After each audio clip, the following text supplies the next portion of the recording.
Welcome back to Education Matters. Did you correctly answer B? The state of North Carolina provides about 64% of funding for local public schools, with the next largest amount coming from local funds via property taxes primarily, about 25% of the total. Our next guests are both charter school leaders, and one actually chairs the state's Charter School Advisory Board. That would be one Alex Quigley. Alex, welcome to the show. Alex, in addition to being chair of the North Carolina Charter School Advisory Board, you're also the managing director of the PAVE Charter School. So we'll you can have to give us a little plug about about PAVE. Next to him is Eric Grunden. Eric is the chief school officer and founding director of Research Triangle High School here in the Triangle. Thanks for being here, both of you. Thank you. We talk a lot about charters. We haven't really had any guests to really dig into some of the issues, so that's what I want to do today. I thought what I would do first is I want to ask about a couple of specific charter policy proposals that have come forth in the legislature, and then maybe back up a little bit and talk about the big picture of charters. And I'm going to start with you, Alex. Two bills that have gotten a lot of attention. Well, there's one in the House and the Senate it's called, well, the actual name of the bill is Charter Schools in the Workplace, I believe, but it basically would allow private companies who donate or invest money or property into a charter school to open a charter school, I mean, presumably on their campus, and that the charter would then reserve up to 50% of their seats for employees of that company. What are your thoughts on this? I don't think that this is a bill that focuses on a need that we see in the charter sector. In my conversations with charter school leaders, they believe this isn't something that they're necessarily asking for or are seeking. We don't want to give the perception that schools are ways for companies to grow or to provide specialized seats for their employees. It's also doesn't seem that it's consistent with the original purposes of charter schools, which are to expand opportunities for all students. This would enable a school to really limit its pure lottery students to about 35% after you counted board preferences and sibling preferences. So this seems to me a solution that's looking for a problem. Now, Eric, I mean, to me, it sounds a little bit like a private school paid for by taxpayers sitting on a company campus. I mean, what have you guys looked at it? What are your thoughts? Well, that's what strikes me too, is that it seems like an easy way to buy your way into a school if you were looking for access to a place.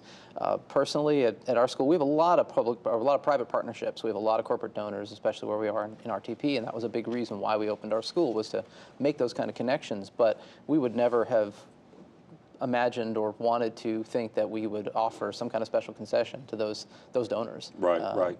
Well, one of the other proposals that came out in the Senate side, I believe, was the first place we saw it, was around the issue. Actually, no, it was a House bill, fast track sort of automatic approvals for growth. Now, this hits straight into your role as chair of the Charter School Advisory Board. And I should have mentioned that at the very beginning.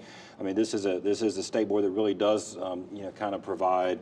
Well, one, it's sort of a regulatory oversight as part of the state board, correct? And then you also are the ones who grant charters. I mean, you're the authorizer.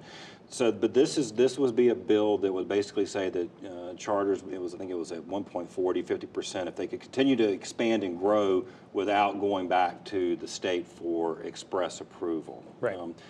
What do you think about something like that? Well, first of all, right now it sits at 20%, which is a pretty sizable increase year over year for a charter. It also doesn't include charters in the first 5 years because their charter actually lays out their growth trajectory. So they could grow more than the 20% in the first 5 years if that's the growth trajectory that they're on. We have a system that works on the Charter School Advisory Board. If schools want to gain approval for more than 20%, they come before our board if they meet the criteria. Last year we granted almost all of those. As long as they met the criteria, the state board approved them. So there's a process that's in place that's working. Now, we've covered on our show before the issues that swirled around Kestrel Heights in Durham, and that was the charter school that had over several years had hundreds of students who didn't meet graduation requirement.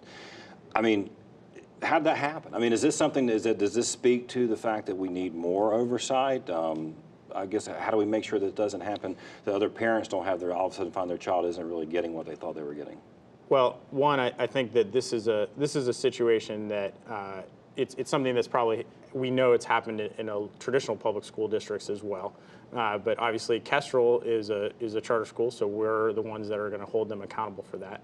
I think what it means is that charter schools trade accountability and for that autonomy. And the accountability was tough in this regard. They've lost their high school as a result. So we at the Charter School Advisory Board have implemented some new steps with the Office of Charter Schools to make sure that there are going to be some checks, some additional checks that high schools have to go through to ensure that they're hitting all those criteria for diploma requirements, and we're digging a little bit deeper there. So we've learned some good lessons from the process that will ensure that, but I think all parents can feel very confident that the Office of Charter Schools and the Charter School Advisory Board takes this really seriously and is going to be putting some additional steps in place. Now, Eric, you helped found Research Triangle High School, Yes. right? It's one of the growing schools, opened how many years ago?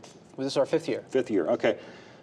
Big picture, what do you see as the role of the charter schools? I mean, why have charter schools? What do you see them as their purpose? So personally, I wanted to open this school, and it opened as a charter school, so I would have that autonomy. So I wouldn't be thinking that there's a district telling me how to work with my own students. It's hyper-local control, if you want to put it that way.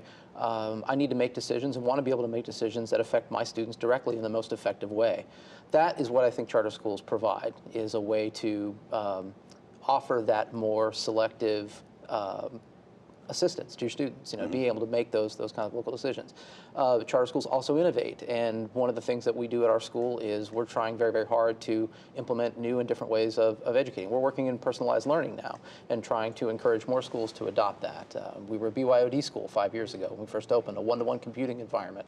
A number of different things that we've tried to do in order to help look at Big E education and say to people, hey, here's some things that we've tried that we think might work for you and your schools wherever you are. Come take a look. I'm going to wrap it up with you, Alex. I mean, what are your, as sort of a big picture, what do you think we need to be doing in terms of making sure we have continue to have a healthy and good charter sector in North Carolina? Yeah, well, I think the authorization process, and through my experience on the Charter School Advisory Board, I've seen that how critical that is. There's a report that was recently released that illustrated the importance of strong authorizing to ensure that schools are successful out of the gate. We've cut in half the percent of schools from 25% to 8%, the schools in North Carolina, charter schools that have had trouble opening or had a failed start. And in the most recent year that we have data, it's down to 0%. So we've improved the authorization process, and that's important. Well, that makes a lot of sense. Well, look, we appreciate you both being here. We never have enough time, it seems like, but we'll keep talking about charter schools. Thank you both for what you do. After the break, this week's Leadership Spotlight.